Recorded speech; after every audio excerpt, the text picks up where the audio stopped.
بسم اللہ الرحمن الرحیم۔ السلام علیکم۔ کیسے ہیں آپ؟ میں امید کرتی ہوں کہ آپ سب خیریت سے ہوں گے۔ پیارے بچوں، آج کا سبق شروع کرنے سے پہلے میں آپ سے کچھ سوالات پوچھوں گی جن کے جوابات آپ خود سے تلاش کریں گے۔ مجھے یہ بتائیں، تفہیم کسے کہتے ہیں؟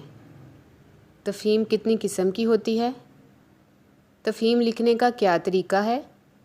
اور تفہیم کا عنوان کیسا ہونا چاہیے؟ سوالات سننے کے بعد تمام بچے سمجھ گئے ہوں گے کہ آج کے ہمارے سبق کا موضوع تفہیم ہے۔ پیارے بچوں، آپ لوگ تفہیم کافی دفعہ کر چکے ہیں، لیکن آج ہم اس کی دہرائی کریں گے۔ اس کے لیے میں نے ایک ورک شیٹ بنائی ہے۔ ورک شیٹ حل کرنے سے پہلے آپ لوگ کاپی پر انڈیکس لکھیں گے۔ انڈیکس ہے ہمارا تفہیم اور بریکٹ میں لکھیں گے دہرائی۔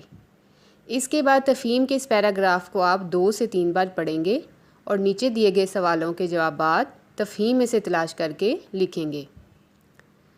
اس کے بعد حصہ بے میں عبارت پڑھ کر درست جواب پر دائرہ لگائیں، یعنی آپ لوگ جملے پڑھتے جائیں گے اور جو صحیح آپشن آپ کو لگے گی اس پر آپ دائرہ لگائیں گے۔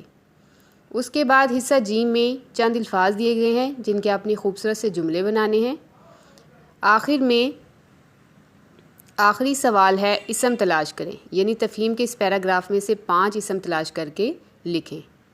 پیارے بچوں، تمام کام آپ نے مکمل توجہ سے کرنا ہے۔ اپنا بہت زیادہ خیال رکھیں۔ خدا حافظ۔